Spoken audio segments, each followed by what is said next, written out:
Well, hello everybody. It's David Phillips here, for those of you who don't know me, and this is the first of what we hope will be several Chalkbowl conversations. And our guest today is Misha Koudinov, two times Olympian, and he will be a name that's very familiar to you all. Obviously, he's been in men's gymnastics for New Zealand for a long time. I think he started competing internationally when he was 14. It's not legal anymore, is it? Yep. And now, as a mature 30-year-old, has just come back from his second Olympics, and so we wanted to sit down and have a bit of a debrief with him and just kind of chew the fat, really, of his life in gymnastics. So, welcome, Misha. Thank you. It's an honor to be the first Chalkbowl interviewee. Nice. All right, we'll kick things off with something a little bit fun. So, just so our viewers can get to know you a little bit better. So, we're going to do a segment called Best Worst. And, Misha, what you have to do is give me a quick answer to a list of bests and a quick answer to a list of worsts. So, we'll start with bests first. Okay. Best Let's cafe do it. meal. Eggs Benedict. Predictable. Best meal that you make. Crepes, buckwheat crepes Buckwheat. with banana, maple syrup, and nut butter fillings. And what fillings? So I go banana, maple syrup, and peanut butter. Sometimes we spice it up with some blueberries. Nice. Oh, actually, you've made those for me before. Very good, very Yes, tasty. I have. Best music to work out to.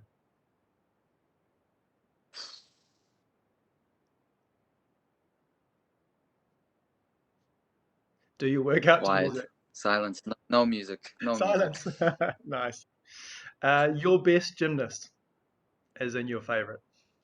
My favorite gymnast. Oh, that's an easy one. That's Kohei Uchimura from Japan. Nice. What's your best skill to watch? Best skill to watch? Kovacs on high bar. Nice. Best skill to do?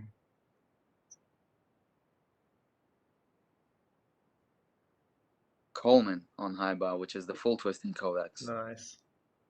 Feels like flying, huh? Uh-huh. Yeah.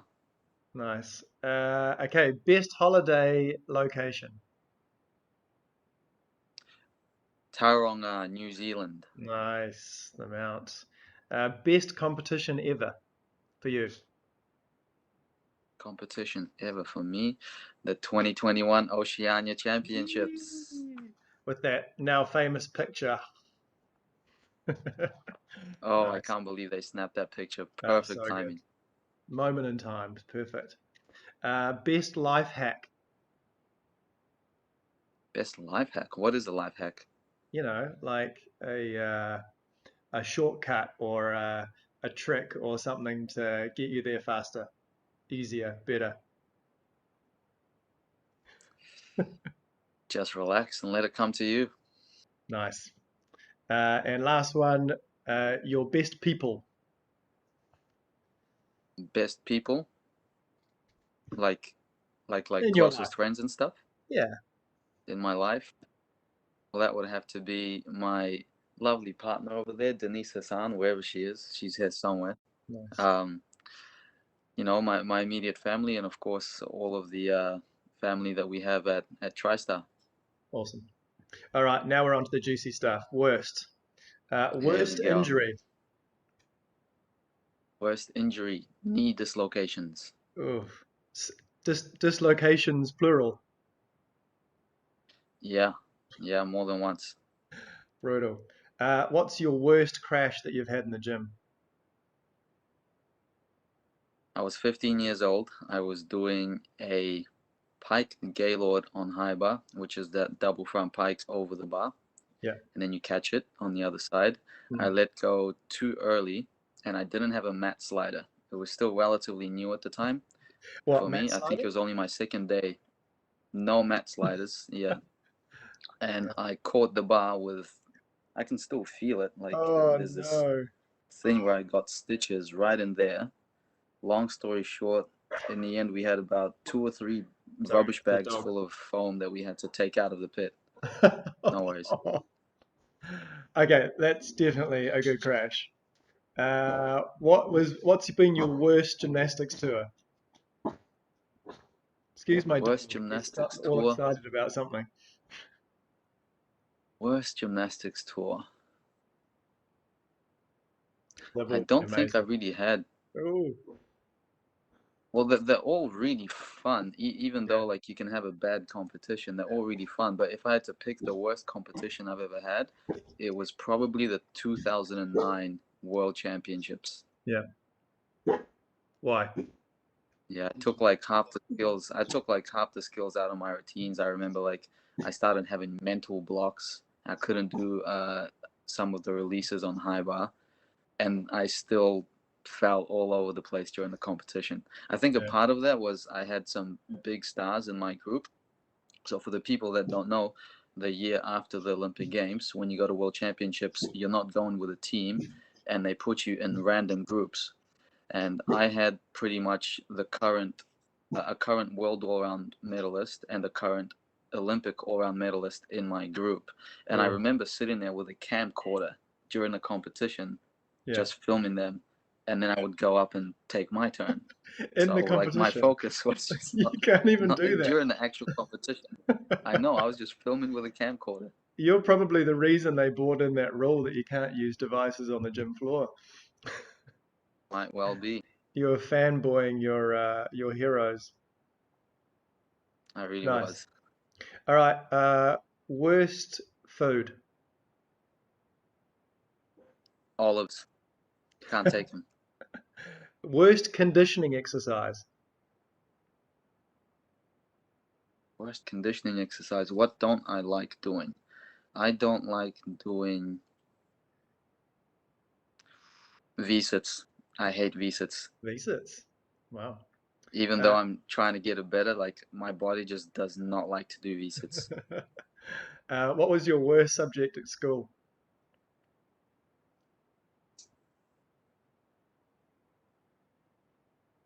Hmm. Does university count? So all of school. Well, because Yes, I remember like yes, no, university counts. You can count university lectures. one time, so I was an astronomy major at Ohio State University, Yeah, and I was in my first or second semester, and I really loved astronomy. I watched all the videos and documentaries that one could find on the internet, hundreds of hours. yeah. I was obsessed with it, but I just didn't have the time to balance out the study with the training. So I would finish training and I would have all these different mathematics concepts that I had to learn, and I just could not do it. So came my first midterm exam, and I knew that I didn't do very well on it. Um, so the head coach at the time, he calls me over at training. He's like, Mish, I heard you got 23% in midterm. I was like, I got 23? He's like, yes, I think you should change your major. So So it I was your thought, worst. and I had to, It wasn't your yeah, worst due by to far my interest. It worst. was your worst due to performance. Yes, 23% in my midterm, so I had to call it there and change Uh, me major. fair enough. All right, two more things. What's do you think has been the worst code of points update? The worst code of points update.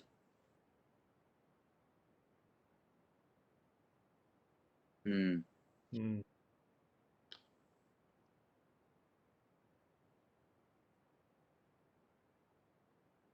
Azarian to planche on rings, where you roll backwards and pull up to a legs together planche, Yeah, being valued the same as Azarian to Maltese on rings. stupid. So I don't know how many So much people will harder. get that, but yeah, one is clearly a lot harder than the other, but worth the same. Uh, all right, last one. And what's the worst piece of advice you've been given? Worst piece of advice I have been given.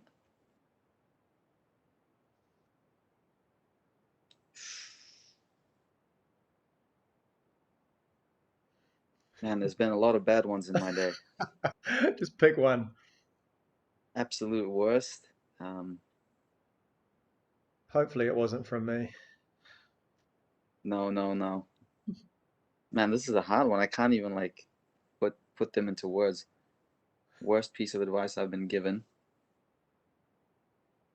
We can come back to it. You can think about Let's come back to it. it. All right. Not Give you nothing time. comes. Time to ponder. Yeah. All right. Well, obviously, you are pretty fresh out of MIQ and one day of freedom and then into a nationwide lockdown. So your, I guess, month of quarantine has been extended a little bit longer. Um, Hmm. but look, pretty keen to hear about your experiences in Tokyo. So this was your second Olympic Games. Congratulations. And I You imagine and quite a different. congratulations on your third. Ah, yeah, I'm lucky to be along for the ride. Um, so obviously quite a different experience to Rio. Can you just give everybody a bit of insight as to what your experience in Tokyo was like and how it was maybe different to Rio? Inside the village, inside the Olympic village, it felt like it was no different. The only thing was wearing masks when you exit your country's part of the village. But other than that, everybody was friendly, everybody was social, felt pretty normal. Outside of the village, we didn't really, well, I didn't really feel like it was much different because it was just to your arena and back. Um, we didn't really go outside of our bubbles, so we didn't see what life was like. Mm, So it actually didn't feel much different at all, minus the fact that there was no crowd at the competition. yeah. Um, a lot of people ask me about no crowd at the competition, and to be honest, it almost felt like it didn't matter. Once they lined us up before marching out into the arena, it hit just like a regular competition would. Mm, Um, it just feels real, and there's no escaping that energy that comes with competing at a Olympic Games and probably a World Championship. Um, mm, so crowd didn't make a difference, even though there were a lot of accredited spectators. I feel like a lot more than I expected watching the competition. As far as enjoying the competition, I think this time around I enjoyed it a lot more than Rio. First of all, in Rio, I didn't really understand what the Olympics was all about. I had the approach that it's just another regular event, kind of like a World Cup or a World Championship.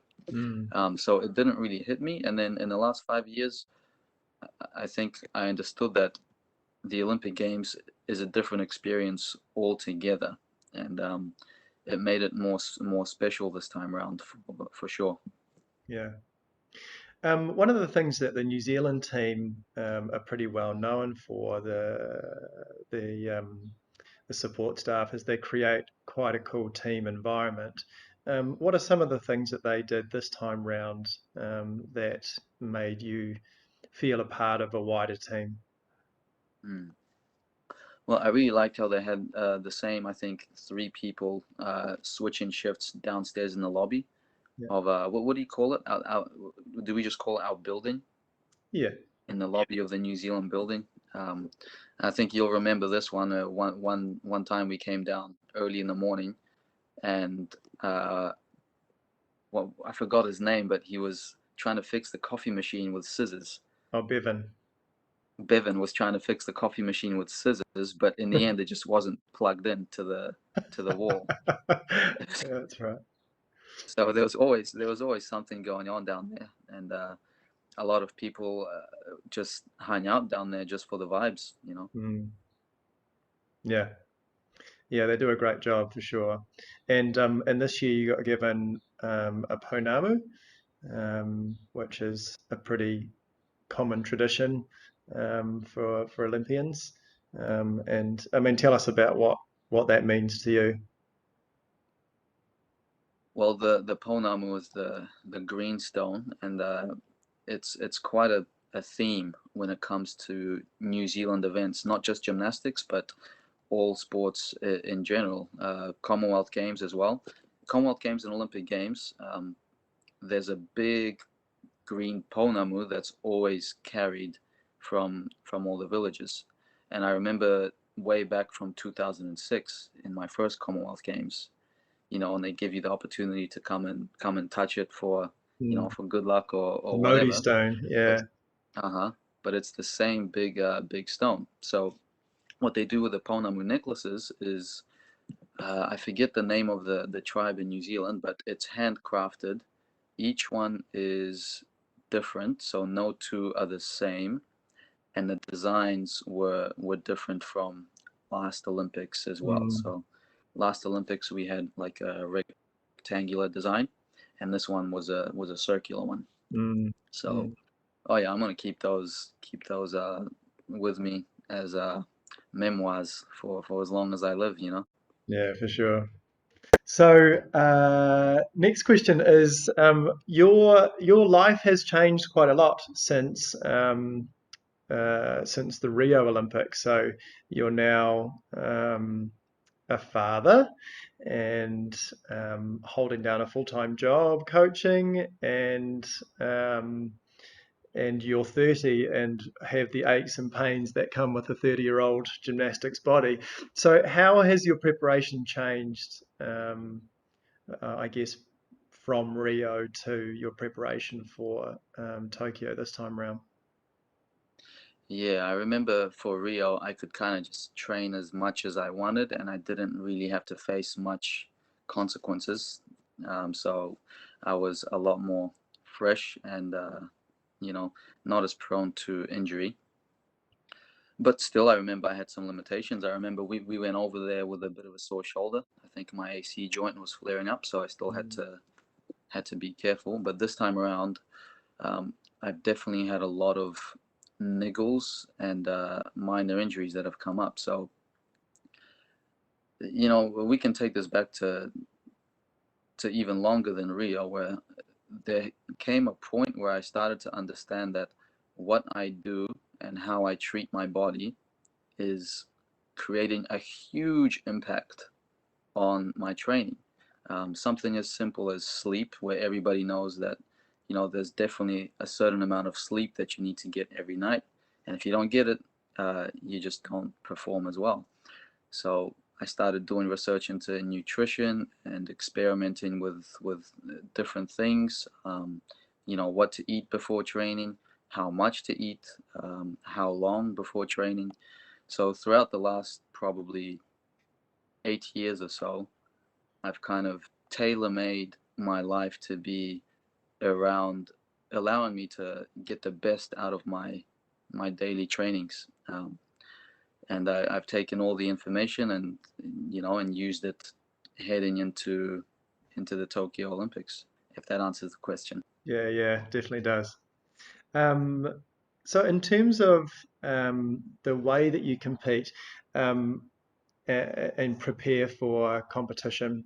A few people over the years have commented to me that the way that you carry yourself in competition is a bit different to other athletes, and that you seem very focused, very calm.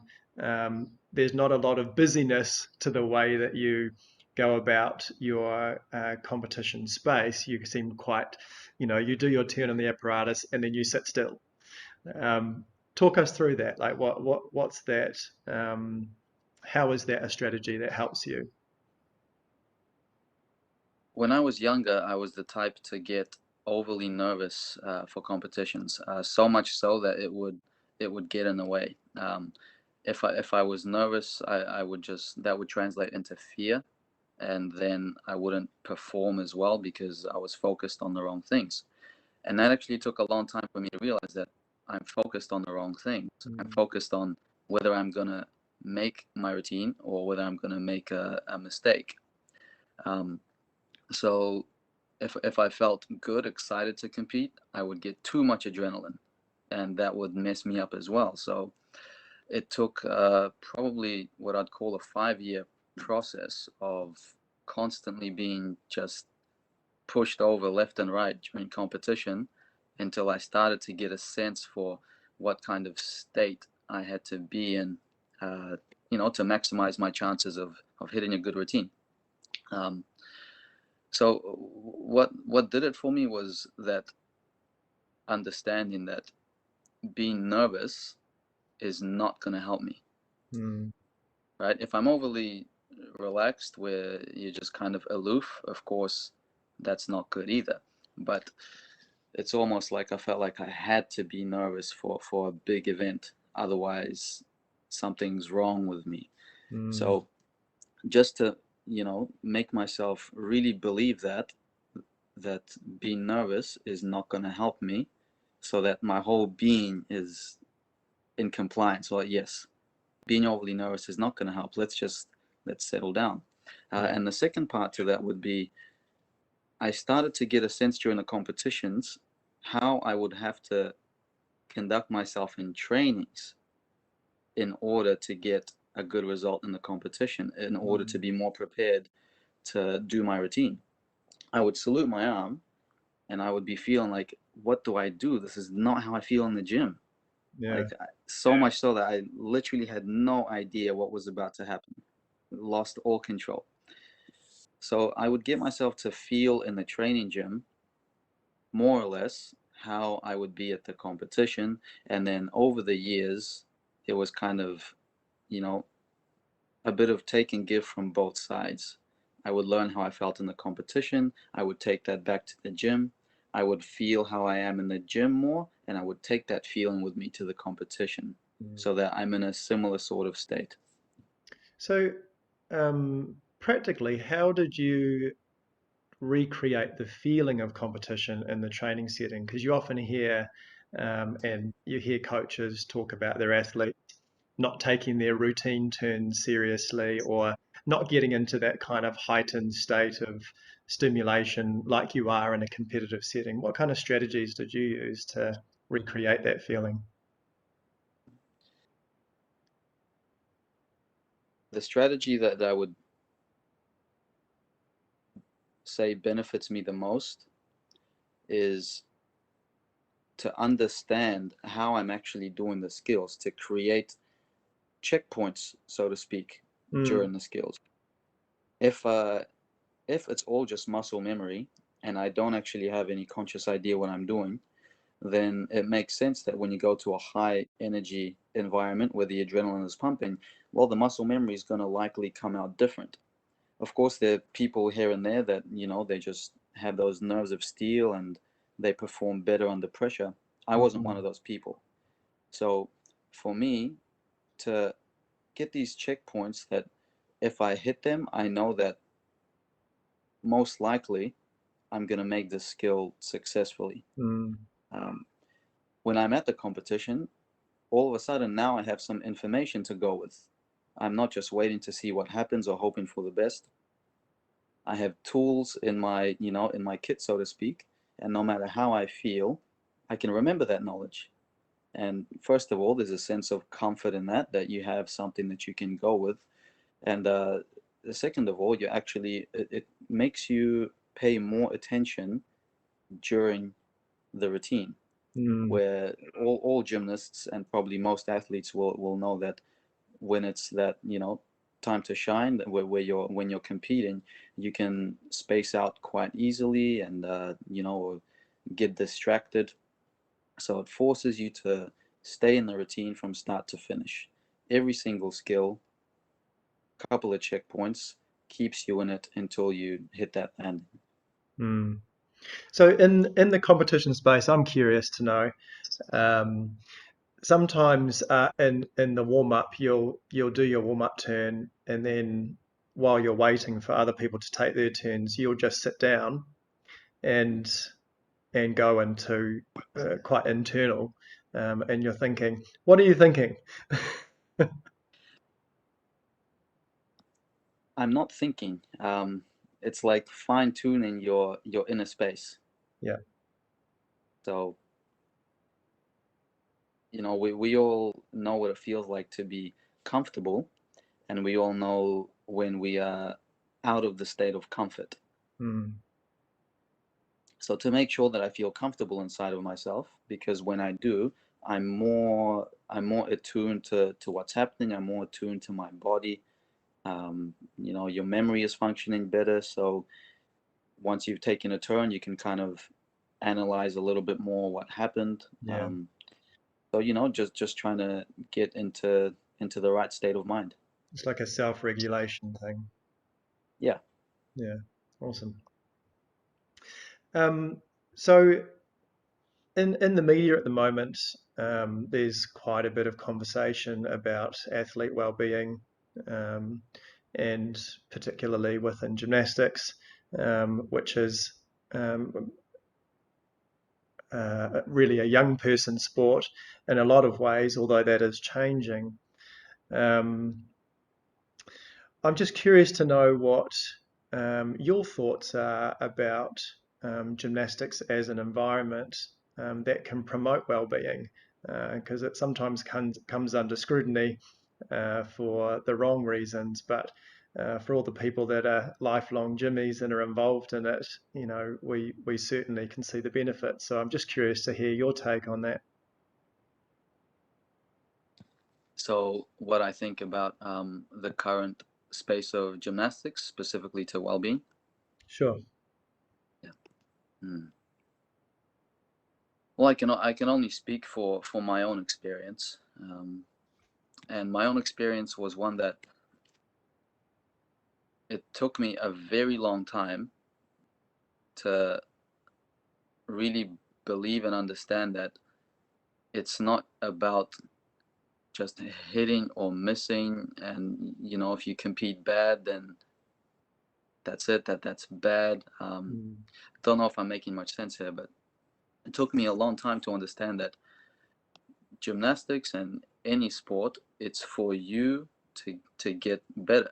It's not necessarily for you to beat other people, but it's like it's its own path. You know, you have to grow in intelligence. You have to grow in understanding about yourself and what you're doing. Um, so when it's approached from that place, rather than a place of, oh my goodness, I have to win, win, win, win, win, win, win, and if I don't, that's not good, mm, then all of a sudden it's much more enjoyable. I'm 30 years old. I'm having the most fun of my life doing it. Um, mm, I'm still competing to a relatively high level. So I still feel like I'm getting better. And that goes to speak for gymnastics not necessarily being a sport for younger, younger people, because when I was younger, honestly, I feel like I was doing it all wrong. yeah. I wasn't doing it for enjoyment. I was doing it to get somewhere out there other than myself, Mm, you know. So now it's about making my life better. Gymnastics makes my life better, mm, and you know what more can I say? yeah. That's awesome. So it's less about the outcomes and more about being present in that space, doing flips, developing, growing, having those experiences. And I think, you know, as an adult, that's you have the benefit of hindsight, and you're still involved in the sport, so you can apply those that wisdom into your gymnastics now. I suppose what could be quite useful for any young people listening is what kind of things can they do to take their focus off the outcomes of their sport, because they're there, right? You know, they're competitive athletes, and you know their coaches are trying to get them ready for competition on time, and they feel pressure either within themselves or from home or from their peers to do well or to keep up. How can they balance those external pressures um, within themselves, or what strategies can they use to balance those external pressures? Yeah, you're absolutely right. It's as if we all have that inner drive to win. Yeah. Everybody wants to win, and that takes you off the compass a little bit. Mm, Um, So I'll just say to notice, when you've left your center, you know, and to bring yourself and to learn, because it's actually very difficult to learn how to bring yourself back to center when you've lost it. But if one can be very introspective and really feel what sort of a state they're in, then you see pretty quickly how how your mind takes you away into other places, like being overly competitive, and such, and you have to bring it back. It's about you. It's not about anybody else. It's about you. It's about your journey, and the more you learn about it, the better. And then you can share that with other people. Nice, nice. You mentioned coming back to your center. Can you describe for you, which might help other people to identify, what does that feeling of centeredness um, look or feel like? How It would you feels describe like it? right here, right now, I don't need anything to be happy. Right here, right now, I am content. Nice. That was well said. Thank you. Okay, final question. Yep. Obviously, given that we are in a level 4 lockdown and doing flips around a bar, unless you're one of the people with crazy parents who set up a full gym at home, the athletes are not doing gymnastics right now, and that can have an impact on motivation and enthusiasm. They're probably feeling a bit frustrated, making progress post nationals, and now they can't do anything. Do you have anything that you can recommend to help them navigate this time? Mm. Oh, personally, I've been working just a bit on my basics, maintaining my handstands, and uh, I've had a lot of fun just picking a couple projects. One project which I'm really enjoying, and I'm speaking strictly gymnastics centered, is just one-arm handstands. It's a big challenge. I have no idea how to do it, so, and I'm enjoying just getting a little bit by little bit better at that project. Keeps me looking forward to doing a little bit of physical exercise every day. Um, but at the same time, just to enjoy the opportunity to live life a little bit slower, spend time outdoors where possible, Mm, reconnect with family and friends. nice. Friends through online meetings, of course. Nicely caught. Awesome. So thanks for that, Misha. I really appreciate your thoughts there. That you're quite considered in the way that you respond and go a bit deeper than the normal answers that you get for these kind of interview questions. Look, now we know that gymnasts have a reputation for having the best party tricks. And I'm curious to know in closing what party trick you have that you could share with us. Well, David, I'm a gymnastics nerd in all sense of the term. So we have prepared what I call a high bar glove. A high bar glove which does any high bar trick in the code of points. So today I'm going to show you. You know what? Today I'm going to show you that Coleman that I was talking about before. The Nice. Kovacs with a full twist. So we got some giants. There you go.